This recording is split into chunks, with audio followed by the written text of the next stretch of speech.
जय जय राम कृष्ण हरी. जय जय राम कृष्ण हरी. संत जगद्गुरु संत श्रेष्ठ तुकाराम महाराजांनी श्रीमद भगवद्गीतेचा समश्लोकी अनुवाद मायबोली अभिजात मराठी भाषेत आणि अभंग छंदात केलाय. या ग्रंथाचे नाव अभंग मंत्रगीता. याची ओळख आपण करून घेत आहोत. आता अध्याय दुसरा. सुरुवातच संजय उवाच पासून होते.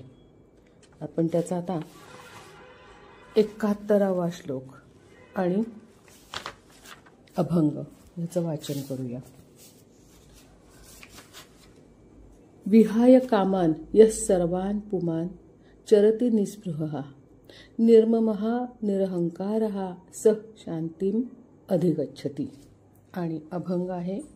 सर्व भोग विषयाचे सुख थुंकुनी कामाचे भोग भोगी निस्पृहाचे आत्मानंद पदवीचे परिमी आणि माझे दोन्ही नातळती बोझे ज्ञानी शांतीस पावतो तुका म्हणे मम गुरु तो. या अध्यायात महत्वाचे सांख्ययोग. मन बुद्धी कर्म यातून पार होणारा भवसागर संसाराच्या नावेतून पार करायचा आहे आणि त्यासाठी भोग कामना वासना हव्यास विघ्न स्वधर्म धर्मयुद्ध देह आत्मा प्रारब्ध याचबरोबर जीवानंदाशी खेळ खेळताना ब्रह्मज्ञान प्राप्तीतून सांख्ययोग साधणे. शाश्वत ब्रह्मज्ञानाबरोबरच असणारे आयुष्य म्हणजे अशाश्वत सुखी जीवन याचा आलेख आपल्यासमोर भगवंताने ठेवलाय. त्याचा चढ उतार मात्र प्रत्येकाचा ज्ञान कर्म मन बुद्धी यांच्या संहितेवर अवलंबून आहे. आपली संहिता आपणच बनवू शकतो. हा दिव्य संदेश उलगडून दाखवलाय भगवंतानी आणि हे या 72 श्लोकातून आपण समजून घेतले. 70 झाले. आता 71वा चालू आहे आणि यानंतर 72. आता 71 आणि 72 ह्या 2 श्लोकातून आत्मानंदी साधकाला सहज सुलभ वाट कशी प्राप्त होते ते समजून घेऊया. आपल्या मनाप्रमाणे यश मिळाले नाही की आपण म्हणतो माझं नशीबच फुटकं. अशा अनेक प्रश्नांची उत्तरे या सांख्य योगात दिली आणि आपण ते समजून घ्यायला हवं. माझे नशीब माझ्या मुठीत आहे, मला ते घडवायचे आहे, हा आत्मभाव निर्माण झाला पाहिजे. यातला मी कोण? मी म्हणजे ब्रह्माचा अंश. अहम ब्रह्मास्मी ही वृत्ती जेव्हा आपण आपल्या शरीरातील नसात धारण केली जाते ती व्यक्ती साधक बनते.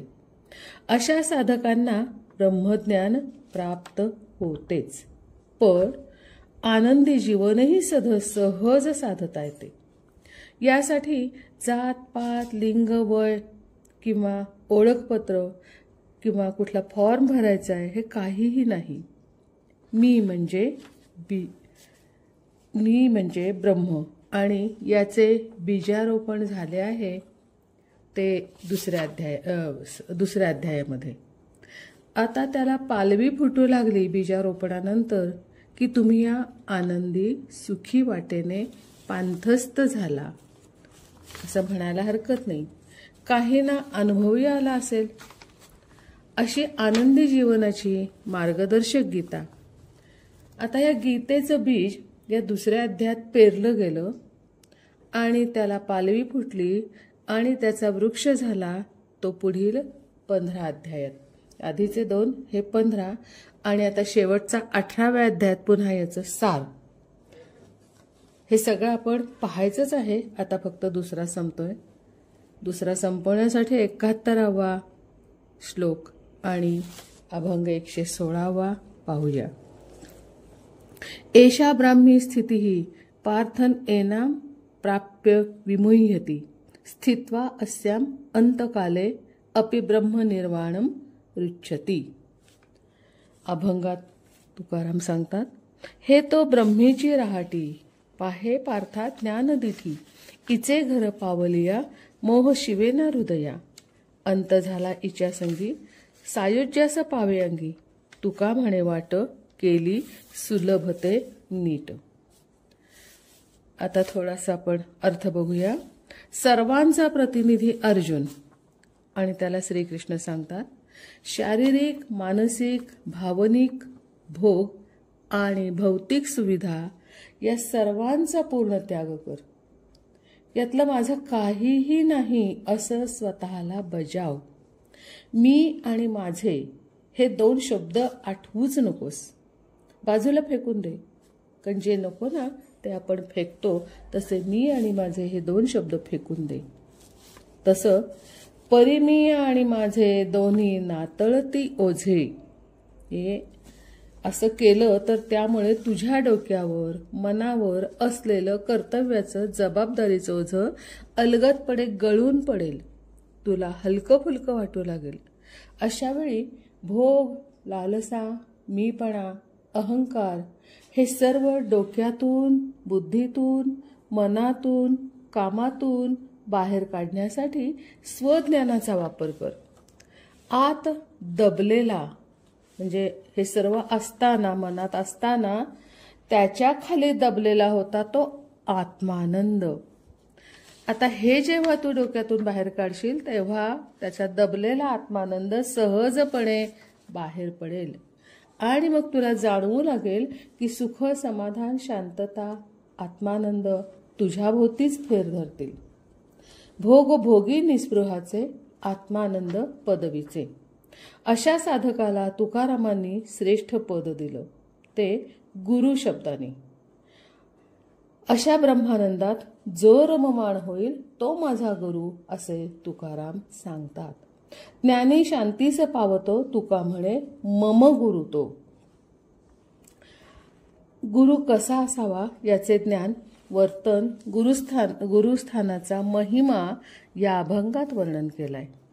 तुम्ही कितीही ब्रह्मज्ञानी, सांख्ययोगी झालात तरी आत्मानंदाच्या मार्गाने गुरुचे बोट धरूनच जायला हवे, हा महत्वाचा संदेश दिलाय. आता एकूण 117 अभंग पाहिले, तर यात पहिल्यांदाच गुरु या शब्दाचा उल्लेख तुकारामांनी केलाय. आता यामागचं कारण आपण पुढे शोधूया. आता इति श्रीमद् भगवद्गीता रूपी उपनिषद एवं ब्रह्मविद्या तथा योग शास्त्र विषयक श्री कृष्ण और अर्जुन के संवाद में सांख्य योग नामक दूसरा अध्याय. या अध्यायातील पूर्णत्वाला अध्याय नेणारा श्लोक 72वा. दुसऱ्या अध्यायातील आता शेवटचा 72वा श्लोक आणि अभंग आपण पाहूया. श्लोक आहे, एषा ब्राह्मी स्थितिः पार्थ न एना प्राप्य विमुह्यति स्थित्वा अस्याम अंतकाले अपि ब्रह्मनिर्वाणम रुच्यति. आणि अभंग आहे, अभंगाचा 72वा अभंग आपण वाचणार आहोत. तर तुकाराम ह्याचा कसा अनुवाद करतात ते आपल्याला पाहायचंय.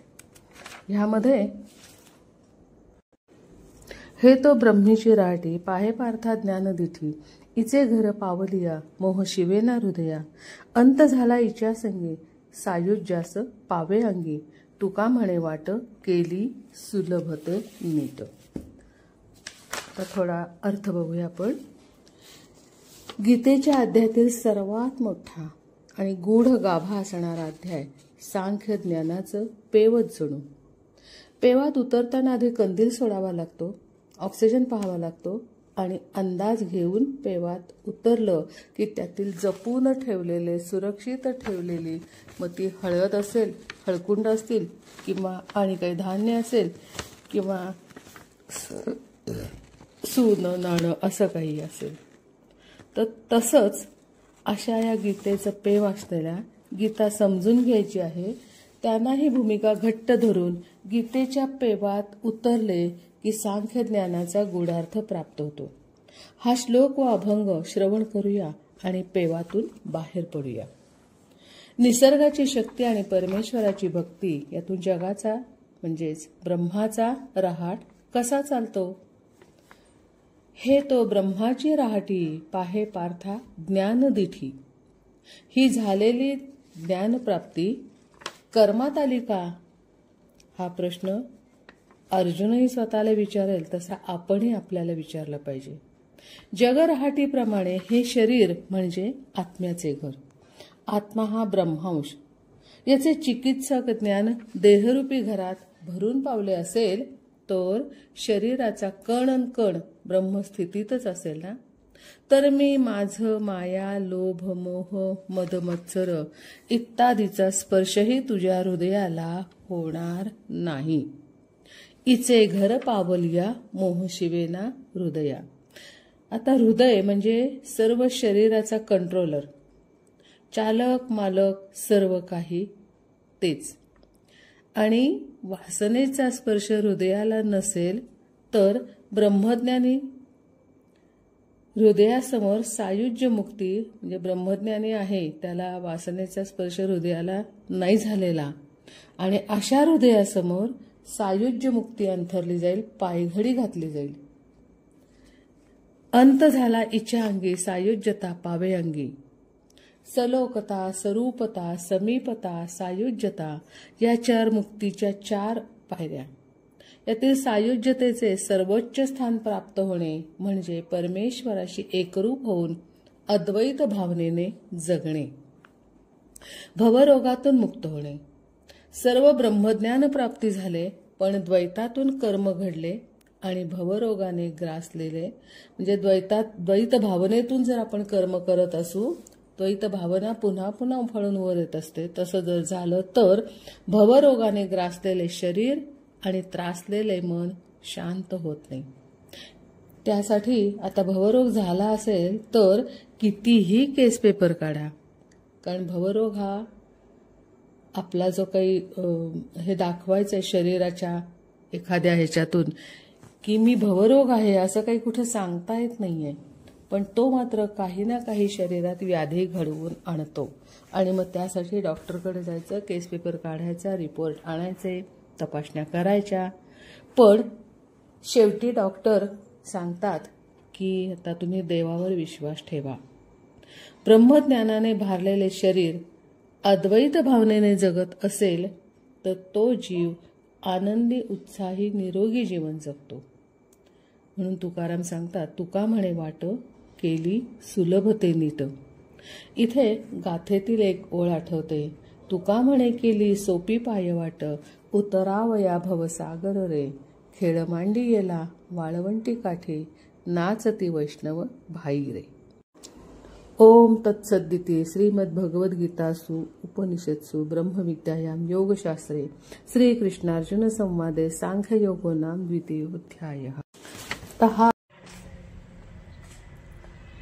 मी डॉक्टर सौ शुभदा गोखले आपल्याशी बोलणार आहे ते विशेष माहितीसाठी. गेली 350 वर्ष लोप पावलेली अभंग मंत्रगीतेविषयी यूट्यूबवरून मंत्रगीतेतील अभंग आणि तेही संत तुकारामांचे त्याचा अर्थ ऐकून किंवा श्रवण करताना अनेक गोष्टी, अनेक शंका, अनेक संशय आपल्या मनामध्ये आले असतील आणि त्यासाठी मुशीतून घडले. हे त्यांच्या उपाधी म्हणजे संतश्रेष्ठ आणि जगद्गुरू ह्यावरूनच आपल्या लक्षात येते त्यांचा वेगळेपण. त्याच मुशीतून अभंगांची टांगसाळ चालू केली आणि त्या अभंगांना तिजोरीत जे बंदिस्त ज्ञान होतं ते सर्वांसाठी त्यांनी मोकळं केलं. तुकाराम म्हणतात, मांदूस म्हणजे तिजोरी. मांदूस गीता रत्न खाणी, घ्यावी एक एक निवडुनी, वचने शेषशाहीची. याला शेषशाहीचं वचन सांगताना अधिष्ठान आहे ते विष्णू, विठ्ठल आणि श्रीकृष्ण म्हणजेच परमात्म्याचे अधिष्ठान आहे. या अभंगाला धरून रोजच्या रोज नित्य कीर्तन देहूमध्ये चालायचं. नित्य कीर्तन, गायन, ज्ञानदानांच्या रत्नांची उधळण हे तुकारामांच्या प्रांगणात या रोज संध्याकाळी सूर्य मावळल्यानंतर होणाऱ्या गोष्टी. त्यात त्यांचं ऐकून एक समाजातले काही घटक न बोलवता येऊ लागले. त्यात टाळकरी झाले, सहभागी झाले, सहकारी झाले, वादक झाले, वाद्य झाले, सगळी आली. आणि या टाळकरांच्या गजराने आणि सर्व जणांच्या जागराने युवा पिढी ही सहभागी झाली. त्यात संघटित झाली. संघटित असं की नित्य त्यांची संख्या वाढू लागली आणि आज आलेल्या उद्याने असं होतच नव्हतं. त्यामुळे संघटित झाली, नाचू लागली, गाऊ लागली, पाठ करू लागली, डोक्यात त्याचा अर्थ घेऊ लागली. आणि हे सगळं करत असताना मंत्रगीतेतच तुकाराम म्हणतात की श्रीकृष्ण वचन प्राण हा वेदांचा, तुका म्हणेसाचा अनुभव. भगवान वाच गीता सर्वांना आपली वाटू लागली. कारण श्रीकृष्णाचे प्राण त्यांनी अनुभव आणि श्रीकृष्णाचे वचन म्हणजे आपला प्राण ही एक संकल्पना तुकारामांनी इथं सांगितली. अर्जुनाप्रमाणे वेगवेगळे मावळे घडले आणि घडवले गेले. हीच तुकारामांच्या बंडखोर वृत्तीने केलेली एक सामाजिक क्रांती. मातृभाषा मराठी वाग्देवतेचे कुंड, अभंगाच्या नित्य नवीन नवीन रचना केलेल्या अभंगांच्या आहुत्या टाकून सतत धगधगत ठेवलं. या सतेज क्रांतीतून महाराष्ट्र धर्म, महाराष्ट्र, त्या काळात मराठी भाषेलाही महाराष्ट्र म्हणत होते, महाराष्ट्र धर्म स्थापनेच्या भगव्या ध्वजाला सारथी श्रीकृष्ण आणि वीरोत्तम अर्जुनाच्या रथाच्या भगव्या ध्वजाचे अधिष्ठान प्राप्त झाले. छत्रपती शिवाजींनी रायरेश्वर मंदिरात त्याच्या सवंगड्यांसह वयाच्या 16व्या वर्षी घेतलेली प्रतिज्ञा आपल्या सर्वांना पाठ आहे. पण ही जी गोष्ट तुकारामांची घडत होती ही शिवाजीच्या शपथेच्या पूर्वी 20 वर्षापूर्वीचा हा काळ. आता हा जो काळ आहे हा आपल्याला म्हणजे एक सांगून जातो की ज्याला पूर्व नियोजन म्हणतात परमेश्वरानं केलेलं असेल तर पूर्वनियोजित काळ म्हणजे 20 वर्षापूर्वीचा आहे. महाराष्ट्र धर्माच्या वेदनेने समाज जागा झाला. तुकारामांच्या परमशिष्या बहिणाबाई गाय घेऊन मिस्टरना घेऊन म्हणजे दोघंही पती पत्नी तुकारामांच्याकडे राहिले होते. एवढा त्यांना तुकारामांच्या ज्ञानाबद्दल असलेला अभिमान. बहिणाबाई म्हणतात, महाराष्ट्री शब्दात वेदांताचा अर्थ बोलीला लोकात सर्व दृष्टा.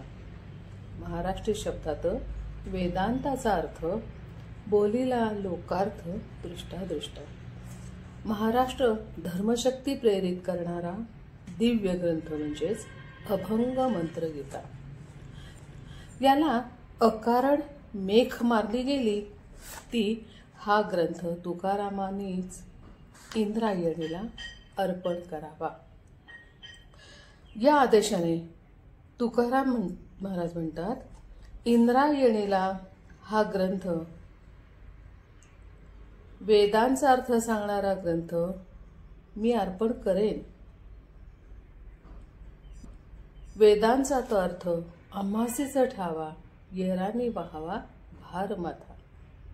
मला आदेश देणाऱ्यांनी वेदग्रंथ माथ्यावर म्हणजे डोक्यावर घेऊन मिरवावा, पण आम्हा सर्वांच्या डोक्याच्या आत म्हणजे बुद्धीत हा ग्रंथ शिरलाय. कागद जाऊ दे, लिहिलेले हस्तलिखित जाऊ दे, पण आमच्या बुद्धीने त्याचा अर्थ आमच्या म्हणजे आम्हा सर्वांच्या, मी, माझे टाळकरी, माझं कुटुंब, साथ देणारे सर्व ग्रहण केलाय बुद्धीनं. या सर्वांच्या बुद्धीनं याचा अर्थ ग्रहण केलाय. तुकारामांच्या वेदांचा अभ्यास करण्याचा अधिकार नाही असा अलिखित निर्णय येरानी म्हणजे थोरांनी इतरांनी घेतला. तुकाराम काय हायकोर्टात गेले नाहीत आणि लिहिलेली अभंग मंत्रगीता अर्पण केली ती इंद्रायणीस आणि तिथेच तुकारामांचे हस्तलिखित इंद्रायणीच्या गाळात लुप्त झालं. तुकाराम मात्र गीता जगत होते. ज्ञानसूर्य उदयात तुका झाला स्वरूपवंत. हा त्यांचा जो काही बाणा म्हणूया त्याला आपण, तो पावलोपावली त्यांच्या चरित्रात दिसून येतो. आता त्यातच तुकाराम, कारण गीता हे वेदांचा अर्थ आहे आणि ती त्यांनी इंद्रायणीला अर्पण केली, पण त्यातही त्याबद्दल तुकारामांचं मत, म्हणजे हा जो वेदांचा अर्थ आहे तो सांगत असताना काय काय म्हणतात अतिशय लक्ष द्यायला हवंय. कारण अर्पण करायला का नाही त्यांनी नकार दिला किंवा का नाही त्याबाबत भांडत बसले, तर पहिलंच वाक्य आहे का त्यांच्याच अभंगातलं हे वाक्य आहे, विश्वी विश्वंभर बोले वेदांताचे सार. विश्वी विश्वंभर बोले वेदांताचे सार. आता ह्या तुकाराम काय म्हणतात की अवघे विश्वात वेदांताचे सार या विश्वंभराने दिले, पोचवले, सर्वत्र गेले. जात पात किंवा मी यांचा कुठे संबंधच नाहीये ना. आणि इथे आठवण येते तुकारामांची जी उपाधी आहे जगद्गुरु, ही जगद्गुरु उपाधी इथे आठवते आणि ती खरंच किती योग्य आहे तेही ठरतं. तर ह्याचा फार विस्तार नको करायला, आणखीन एक तुकारामांचंच वचन ऐकूया. चारी वेद जयासाठी त्याचे नाम धरा कंठी. चारी वेद जयासाठी त्याचे नाम धरा कंठी. म्हणजे सतत चारी वेदांचं सार असलेले गीता सतत वाचत राहा, कंठी धरा. म्हणजे तुमच्या वर्तनात, चर्चेत, बोलण्यात, कर्मात येऊ दे.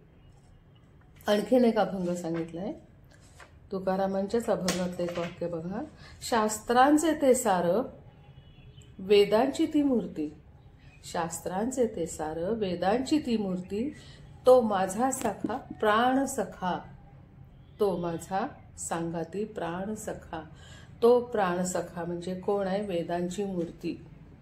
आणि म्हणून पुन्हा पुन्हा तुकाराम बजावतात की वेदांचा तो अर्थ आम्हासीच ठावा, येराने व्हावा भार माथा. संतांची मांदियाळी आपल्याला माहित आहे, सेना न्हावी असेल, बंका महार असेल, चोखामेळा असेल, तुकारामांना समकालीन असणारा नामदेव शिंपी असेल, कितीतरी, आणि त्यांचे कुटुंबीय सुद्धा.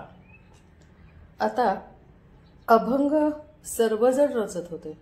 अगदी त्यांच्या म्हणजे तुम्हाला माहित असेल चोखामेळाची पत्नी, बहीण ह्या सुद्धा अभंग रचत होत्या, जनाबाई अभंग करत, सगळेजण अभंग करत होते, गात होते, भजन करत होते आणि अभंग सर्वांपर्यंत पोचवत होते. आता अभंग छंदाचे दार सर्वांसाठी मुक्त होतं. फक्त तुकारामांच्याच अभंगांची येरांना म्हणजे इतरांना ॲलर्जी आली का, त्यांना जेव्हा तो अभंग ग्रंथ इंद्राणीला अर्पण केला का, तर ह्या सगळ्या संतांच्या अभंगाचा कुठेच उल्लेख नाहीये, त्यांना कुठे विरोधही केला नाहीये. पण इथं मात्र तुकारामांना त्यांच्या येरांना, येराने हा शब्द अभंगातला आहे म्हणजे इतरांना तुकारामांच्या अभंगाची ॲलर्जी आली का. फक्त तुकारामांचा दिव्य ग्रंथ इंद्रायणीच्या काळात रुतवून ठेवला का, तो इतरांना माहीत होऊ नये म्हणून तो ग्रंथच रुतवून ठेवलाय का, असं काहींच्या मनात आलं. आता तो ग्रंथ मात्र तुकारामांनी लिहिलेला होता, हस्तलिखित होतं आणि ते इंद्रायणी गाळात रुतलं. आता ह्याचं कारण आपण बघूया. मंत्रगीतेतील अभंगाचे कीर्तन सर्वदूर पसरले आणि हे नित्य कीर्तन म्हणजे तुकारामच कीर्तन करत होते, त्यांचे साथीदार होते, संगीत होतं, संगीताचे ताल होते, मग ती झांज असेल, टाळ असेल, पखवाज असेल, चिपळे असतील.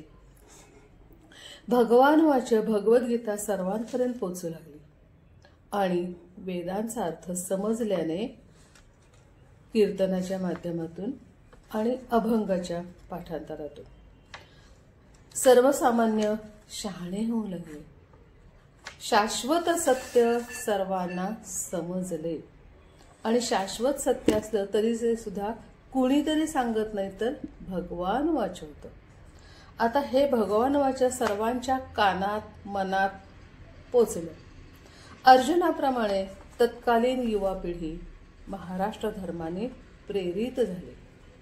हा सामाजिक बदल ज्यांना मानवला नाही त्यांनी तुकारामांना वेदांचा अभ्यास करण्याचा अधिकार नाही. वेद आणि हे एक उगीच म्हणजे कुठे लिहिलेलं नाही हे वाक्य, पण त्यांनी हा फतवा काढला.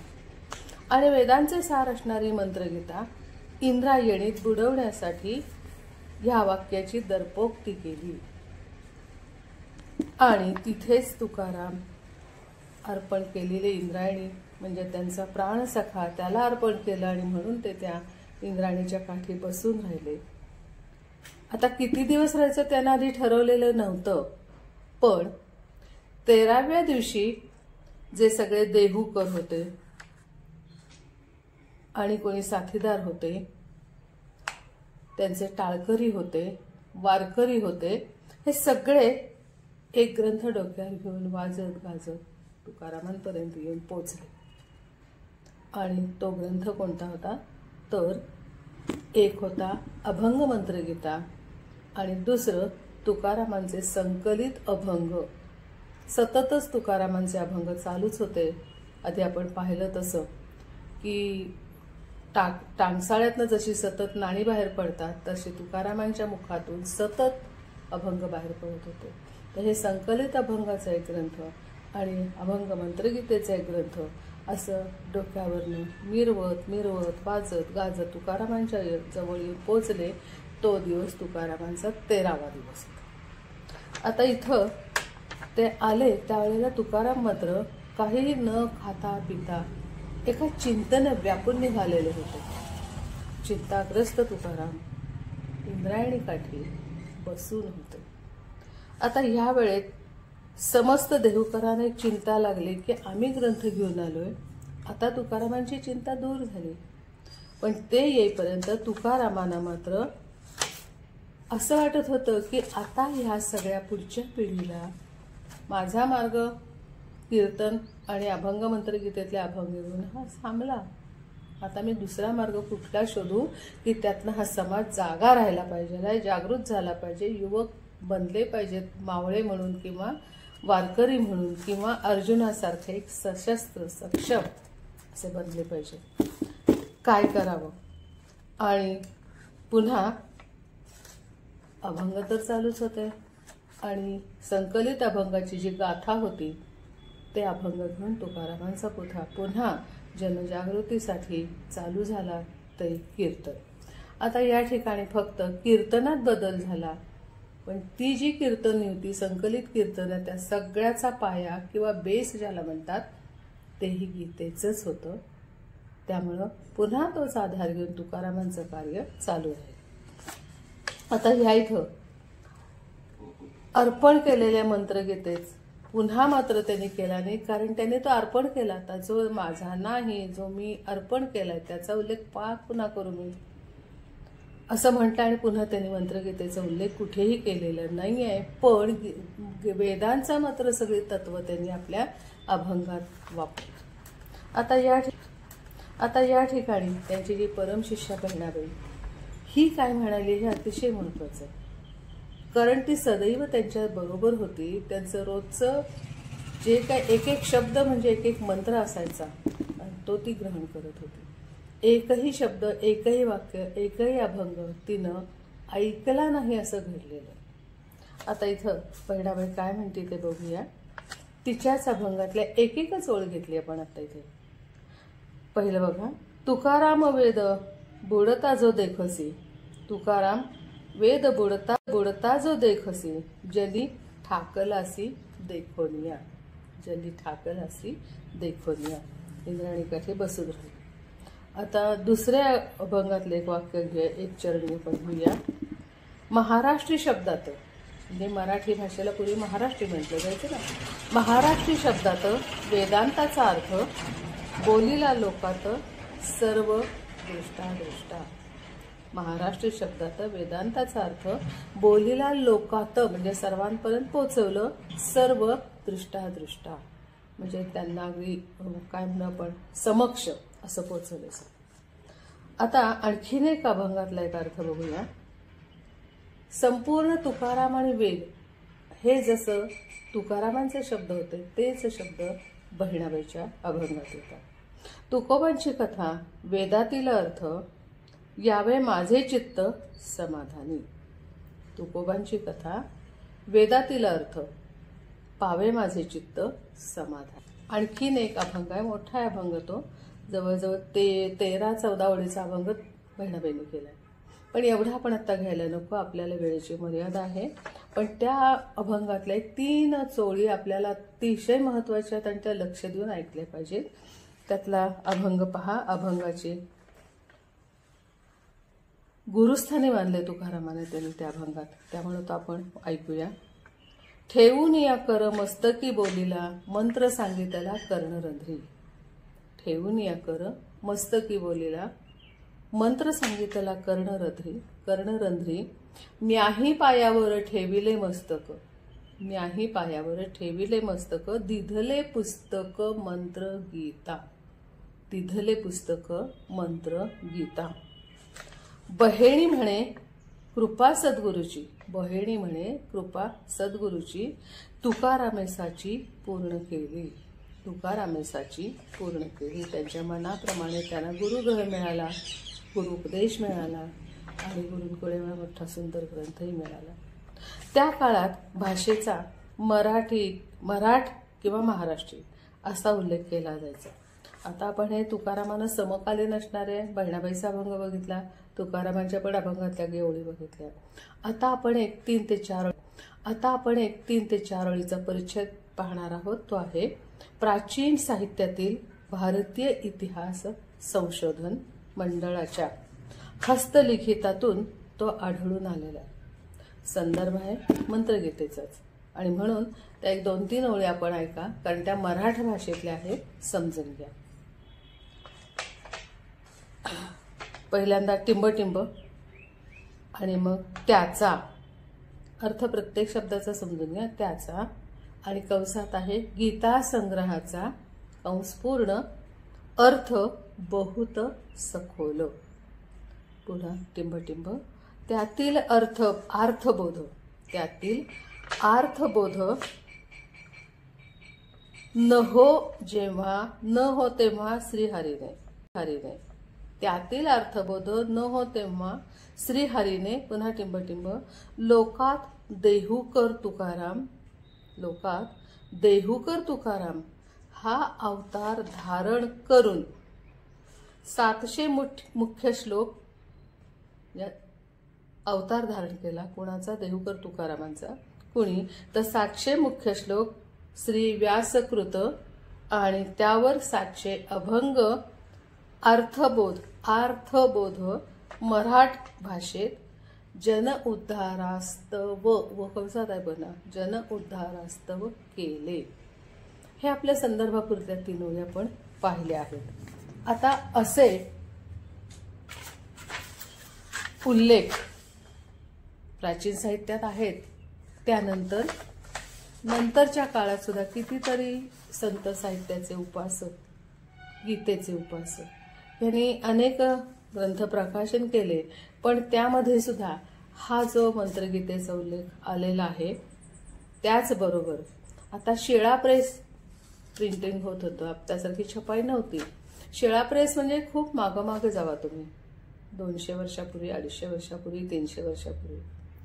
तर त्या शिळा प्रेसमध्ये ज्ञानेश्वरी छापल्या गेल्या. पण त्या ज्ञानेश्वरी बरोबर त्यातच त्या ज्ञानेश्वरीच्या ग्रंथात अभंग मंत्रगीता ही आपल्याला आढळते. भापम भैरटांची आम्ही समक्ष भेट घेतली, कारण भापम भैरट आणि राचिम ढेरे यांनी महाराष्ट्र सरकारच्या सांगण्यानुसार 1 वर्षभर या ग्रंथासाठी वेळ दिला, हिंडले, फिरले, शोध घ्यायचाही प्रयत्न केला. आणि म्हणून मी त्यांना समक्ष जाऊन भेटले की काय म्हणून विचारायला, कारण ती वादातली होती ना म्हणून. आता इथं त्यांनी जो निबंध सादर केला होता. त्याच वेळेला एक लेख असा होता की अखिल भारतीय मराठी साहित्य संमेलन पणजी इथं होतं आणि त्या संमेलनात राचिम ढेरे आणि भापम बैरटांसह एक लेख सादर केला. तो लेखही मला मिळाला, त्यांची मतं काय आहेत ती पण मिळाली. आणि त्याचबरोबर वासी बेंद्रे यांनी प्रकाशन केलेली अभंग मंत्रगीता आणि त्याची प्रदीर्घ प्रस्तावना, जवळजवळ माझ्या मते 150 पानाची तरी प्रस्तावना, त्या प्रस्तावनेचा मी अभ्यास केला. आणि तशा त्या मंत्रगीतेबरोबर अनेक संतप्रेमी गीताप्रेमींनी मंत्रगीताही प्रकाशित केल्या आहेत. फक्त इथं प्रश्न काय तो बघूया. पण ह्या सगळ्याचा अभ्यास करून मला विद्यावाचस्पती पदवी मिळाली. पण एक गोष्ट मला सतावत होती, एक प्रश्न सतावत होता की एवढं सगळं होणी अभंग मंत्रगीता अंधारात का बरं राहिली, का सर्वांपर्यंत पोहोचली नाही.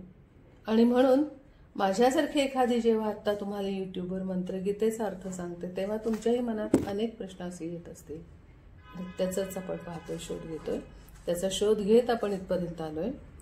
तर माझ्या मते त्यावेळेला फेक नॅरेटिव्ह आता म्हणजे काय, तर फेक नॅरेटिव्ह म्हणजे असत्याची पिल्लं सर्वांच्या मनात विचारात सोडायची आणि असत्यच सत्य आहे असं वाटावं इतका त्याचा आभास निर्माण करायचा.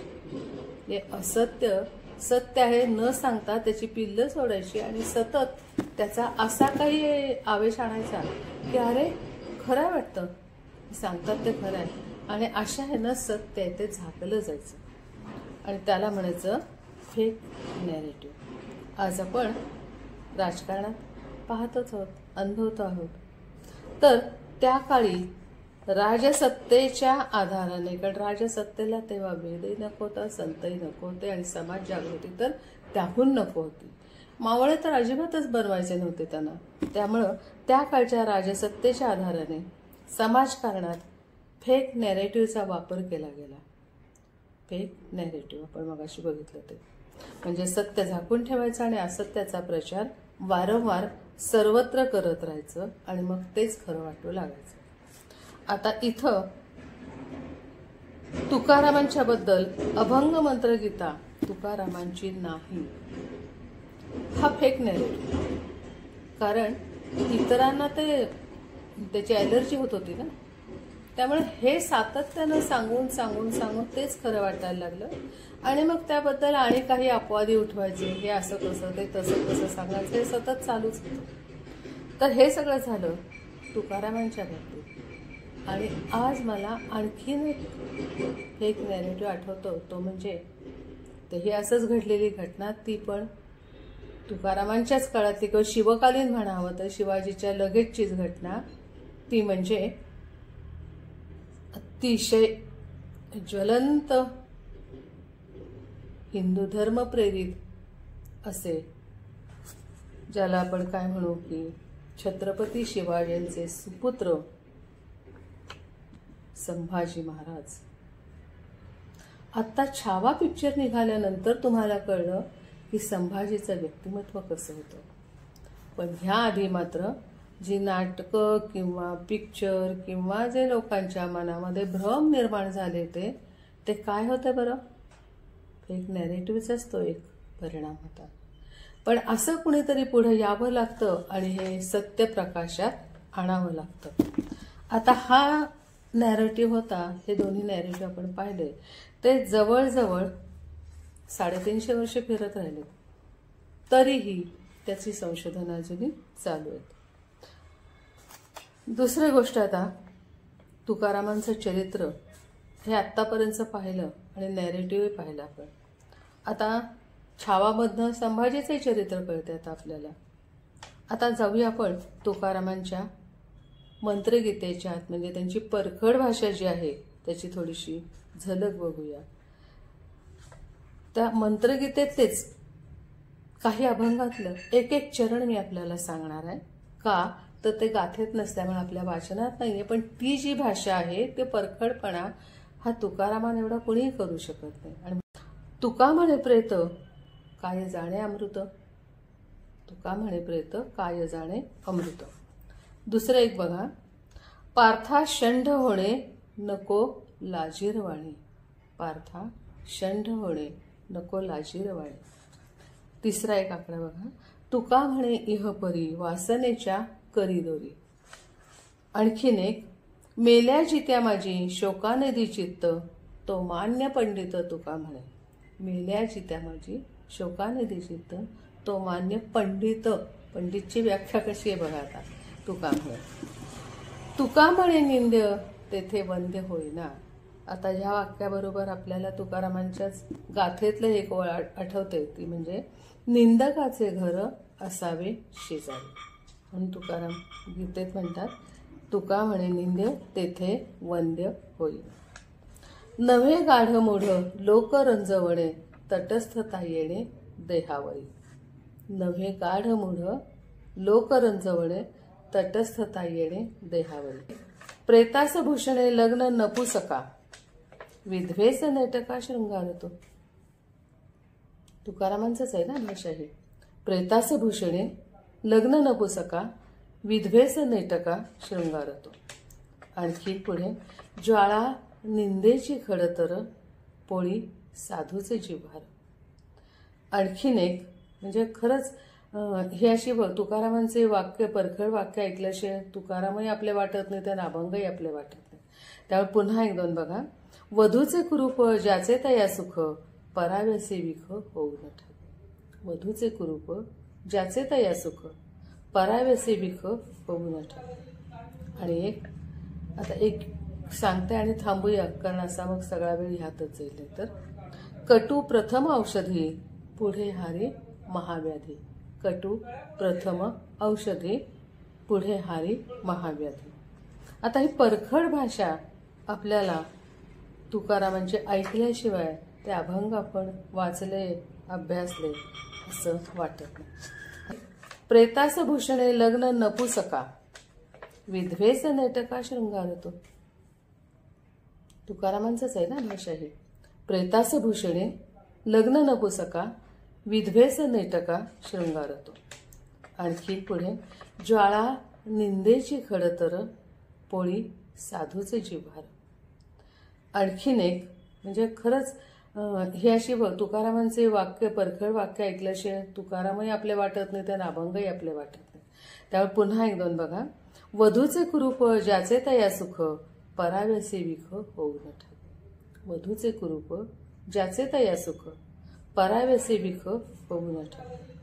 आणि एक आता एक सांगते आणि थांबूया, कारण असा मग सगळा वेळ ह्यातच जाईल. तर कटू प्रथम औषधी पुढे हारी महाव्याधी.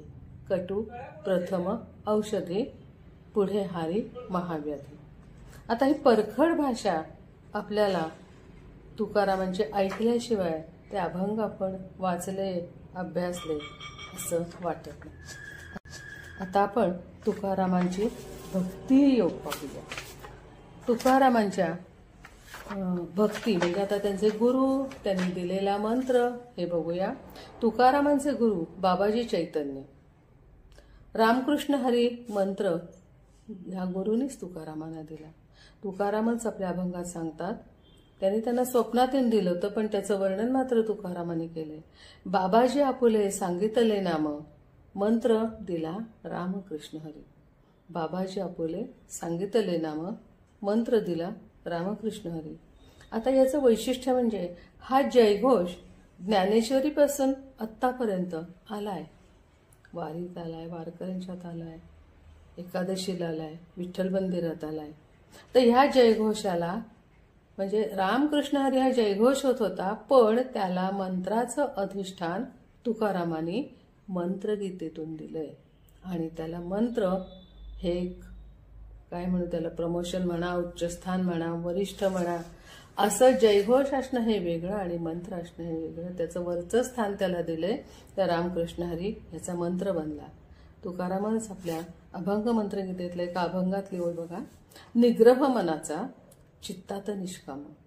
निग्रह मनाचा चित्तात निष्काम सदा स्मरे रामकृष्ण हरी. निग्रह मनाचा चित्तात निष्काम सदा स्मरे रामकृष्ण हरी. आणि त्याचबरोबर मंत्रगीता हे नाव तुकारामाने ज्ञानेश्वरीतून घेतले. आता ज्ञानेश्वरीतून घेतलं म्हणाला, ज्ञानेश्वरी काय म्हणतात तर त्या मंत्रगीतेबद्दलच एक वाक्य किंवा एक ओवी ऐका. ते हे मंत्र रहस्य गीता, ते हे मंत्र रहस्य गीता, मेळवी जो माझी या भक्ता. माझ्या भक्ताला हे मंत्र आणि हे गीता आणि गीतेचं रहस्य मंत्रातून मिळाला पाहिजे. किती सोपा आणि छान ज्ञानेश्वरांनी आपलं मत व्यक्त केलं. अनन्य जीवना माता बालका जैसी. कसे झाले पाहिजेत भक्त? तिनं माता म्हणून त्याला मार्गदर्शन केलं पाहिजे आणि भक्त माझे बालकासारखे त्या गीता मातेशी एकरूप झाले पाहिजे. असं. आता इथं आपण थांबूया, कारण आपल्याला वेळ पाहायला हवी. गीतेच्या मंत्रातून गाथा निर्माण झाली हे स्पष्ट होतं. आणि काव्याचा रसिक हा अनुभवाला स्पर्श करणारा असेल तर आस्वाद घेण्याचा आनंद मिळतो. यास्तव मंत्रगीतेच्या बिंबातून गाथेचे प्रतिबिंब पाहणे म्हणजे मंत्रगीतेच्या बिंबातून गाथेचे प्रतिबिंब पाहणे म्हणजे पुढचं वाक्य लक्षपूर्वक ऐका. चांदण्याला दूर सारून चंद्र पाहण्यासारखंच नव्हे का? चांदण्याला दूर सारून चंद्र पाहण्यासारखं नव्हे का? किंवा लाटा दूर सारून सागराची खोली आजमावण्यासारखे नव्हे का? लाटा दूर सारून सागराची खोली आजमावण्यासारखे नव्हे का? असो. आता आपण इथं थांबूया, पण थांबण्यापूर्वी आपलं नेहमीप्रमाणे वंदन. या संशोधनासाठी विषय सुचवणारे व मार्गदर्शन करणारे आदरणीय हरिभक्तपरायण गुरुनाथ कोटणीस महाराज यांना अभिवादन करून आणि जगद्गुरु संत श्रेष्ठ तुकारामांच्या चरणी लीन होऊन जय जय राम कृष्ण हरी, जय जय राम कृष्ण हरी. श्री कृष्णार्पणमस्तु, श्री कृष्णार्पणमस्तु, श्री कृष्ण.